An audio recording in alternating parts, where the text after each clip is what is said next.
बंधू आणि भगिनींनो, सर्वांना रामकृष्ण हरी. आपण काल भगवद्गीतेतील 3रा अध्याय पाहिला होता. आज आपण 4था अध्याय मराठीमधून पाहणार आहोत. जर तुम्ही कालचा अध्याय पाहिला नसेल तर तोही अध्याय मराठीमध्ये असून तोही आपण ऐकावा. अधिक मासामध्ये भगवद्गीतेचे पठण करणे किंवा श्रवण करणे याला खूप महत्त्व असल्यामुळे आपण भगवद्गीतेच्या काही अध्यायांना सुरुवात केलेली आहे. आज आपण 4था अध्याय पाहणार असून 3ऱ्या अध्यायामध्ये भगवंतांनी काय सांगितले आहे ते थोडक्यात पाहूया आणि नंतर 4था अध्यायाला सुरुवात करूया. 3ऱ्या अध्यायाच्या श्लोक क्रमांक 4 ते 29 मध्ये भगवंतांनी अनेक प्रकारच्या नियोजित कर्मांच्या आचरणाची आवश्यकता सांगितली. नंतर 30व्या श्लोकात भक्तिप्रधान कर्मयोगाद्वारे ममता, आसक्ती व कामनांचा पूर्णतः त्याग करून प्रभुप्रित्यर्थ कर्म करण्याची आज्ञा दिली. त्यानंतर श्लोक क्रमांक 31 ते 35 मध्ये त्या सिद्धांतानुसार कर्म करणाऱ्यांची प्रशंसा व न करणाऱ्यांची निंदा केली. तसेच मोह व द्वेषाच्या अधीन न होता स्वधर्म पालनाविषयी सांगून नंतर 36व्या श्लोकात अर्जुनाने विचारल्यावर 37व्या श्लोकापासून अध्याय समाप्तीपर्यंत कामविकारच सर्व अनर्थाचे कारण सांगण्यात आले व बुद्धीद्वारे मन इंद्रिये वश करून मनाचा नाश करण्याची आज्ञा दिली. परंतु कर्मयोगाचे महत्त्व खूप गहन आहे, म्हणून भगवंत पुन्हा त्याविषयी अनेक गोष्टी आता सांगतात. त्याचा आरंभ करून प्रथम 3 श्लोकांमध्ये त्या कर्मयोगाची परंपरा सांगून त्याची अनादिता म्हणजे नित्यता सिद्ध करून प्रशंसा करतात. चला तर आता आपण 4थ्या अध्यायाला सुरुवात करूया. भगवान श्रीकृष्ण म्हणतात, मी हा अविनाशी योग सूर्यदेवाला सांगितला होता. सूर्याने त्यांचे पुत्र वैवस्वत मनु यांना सांगितला व मनु यांनी त्यांचे पुत्र इक्ष्वाकू यांना सांगितला. हे परंतप अर्जुना, अशा प्रकारे परंपरेने प्राप्त झालेला हा योग राजर्षींनी जाणून घेतला, परंतु त्यानंतर दीर्घकाळापासून हा योग या पृथ्वीतलावर लुप्त झाला होता. तू माझा भक्त आणि प्रिय सखा आहेस, म्हणून हा पुरातन योग आज मी तुला सांगितला आहे. कारण की हे अत्यंत उत्तम रहस्य आहे, अर्थात हा गुप्त ठेवण्यायोग्य विषय आहे. अर्जुन म्हणतात, तुमचा जन्म तर अलीकडच्या काळातला आत्ताचाच आहे आणि सूर्याचा जन्म खूप प्राचीन काळाचा आहे. तर मग मी हे कसे समजू की तुम्हीच सृष्टीच्या आधी काळात सूर्याला हा योग सांगितला होता.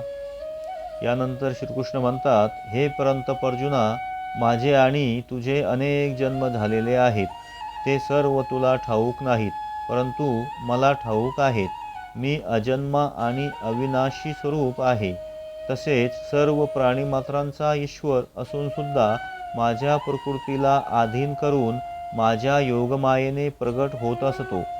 हे भारत, जेव्हा जेव्हा धर्माची हानी होते आणि अधर्माची वृद्धी होते, तेव्हा तेव्हाच मी साकार रूपाने लोकांसमोर प्रगट होत असतो. साधू पुरुषांचा उद्धार करण्यासाठी आणि दुष्कर्म करणाऱ्यांचा विनाश करण्यासाठी तसेच धर्माची संस्थापना करण्यासाठी मी युगोयुगी प्रगट होत असतो. म्हणून हे अर्जुन, माझे जन्म आणि कर्म दिव्य अर्थातच अलौकिक आहेत.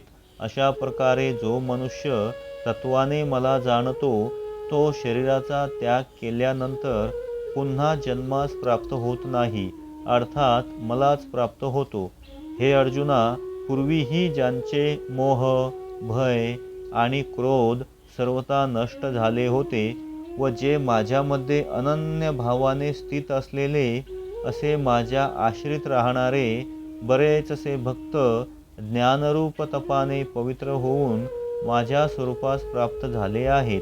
कारण हे अर्जुन, जे भक्त मला ज्या प्रकारे भजतात मी सुद्धा त्यांना त्याच प्रकारे भजतो. कारण सर्व बुद्धिमान लोक सर्व प्रकारांनी माझ्याच मार्गाचे अनुकरण करतात. या मनुष्यलोकी कर्माचे फळ इच्छिणारे लोक देवतांचे पूजन करीत असतात, कारण त्यांना त्या कर्मापासून उत्पन्न होणारी सिद्धी त्वरित मिळते. ब्राह्मण, क्षत्रिय, वैश्य आणि शूद्र या 4 वर्णांचे समूह गुण आणि कर्मांच्या विभागपूर्वक माझ्याद्वारे रचण्यात आले आहेत. अशा प्रकारे मी त्यांना करता असून देखील मज अविनाशी परमेश्वराला तू अकर्ताच समज. कर्माच्या फळामध्ये आकांक्षा नाही, म्हणून मला कर्मे बंधनकारक नाहीत. अशा प्रकारे जो मला तत्वाने जाणतो किंवा जो मला अशा तत्वाने जाणून घेतो तो सुद्धा कर्मांनी बद्ध होत नाही. पूर्वीच्या काळी मुमुक्षूंनी देखील अशा प्रकारे मला जाणूनच कर्मे केलेली आहेत. म्हणून तू सुद्धा पूर्वजांद्वारे सतत केली जाणारी कर्मेच कर.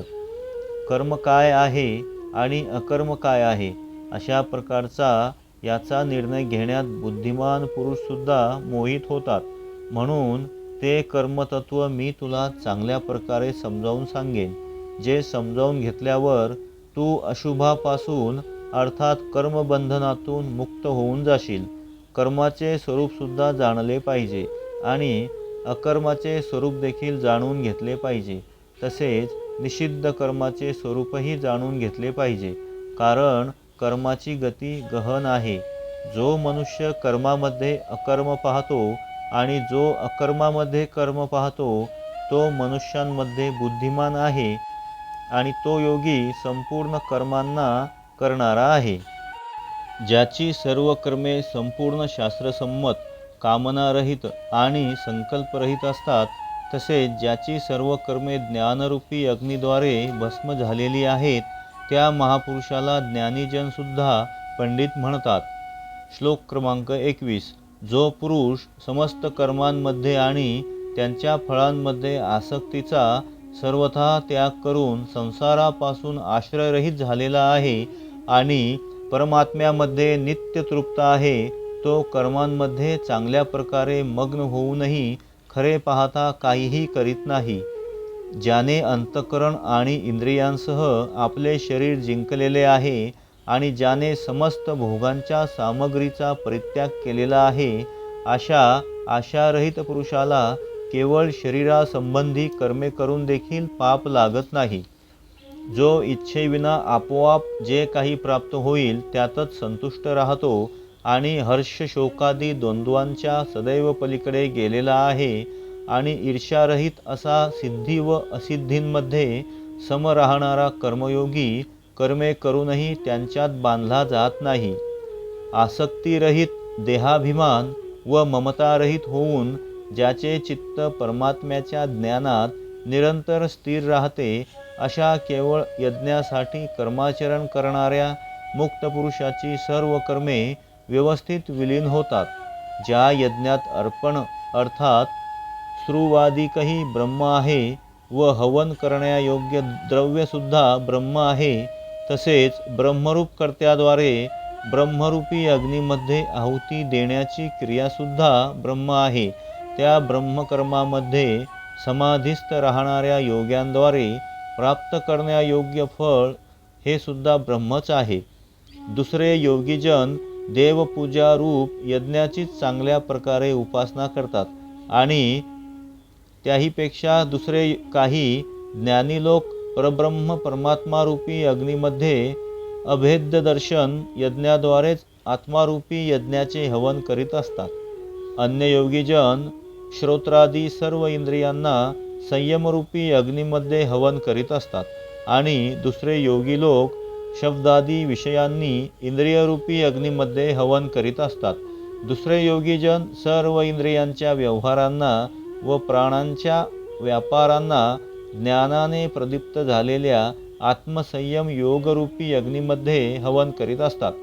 अनेक पुरुष द्रव्यासंबंधी यज्ञ करणारे आहेत, दुसरे तपरूपी यज्ञ करणारे आहेत, तसेच दुसरे अनेक योगरूपी यज्ञ करणारे आहेत.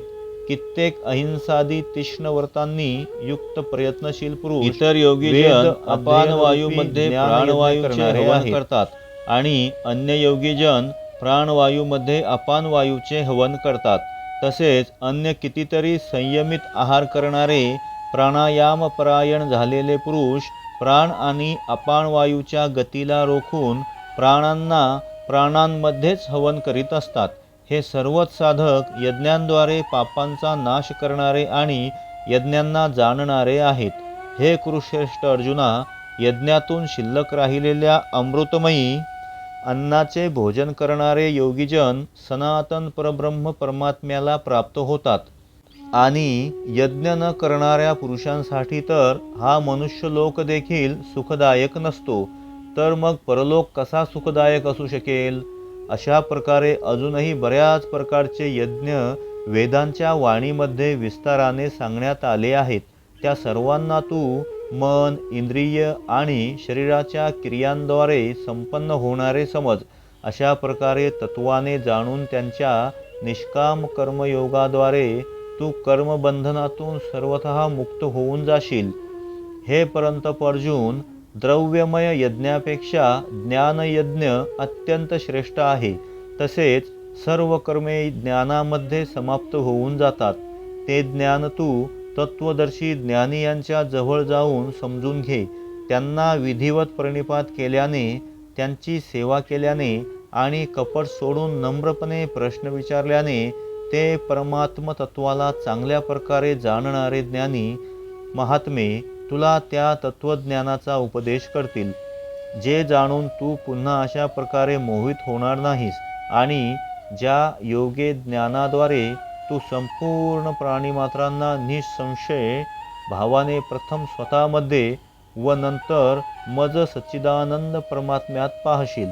जर तू अन्य सर्व पापी लोकांपेक्षाही अधिक पाप करणारा असला तरी सुद्धा तू ज्ञानरूपी नौकेद्वारे निसंशय संपूर्ण पाप समुद्रातून पूर्णपणे तरून जाशील.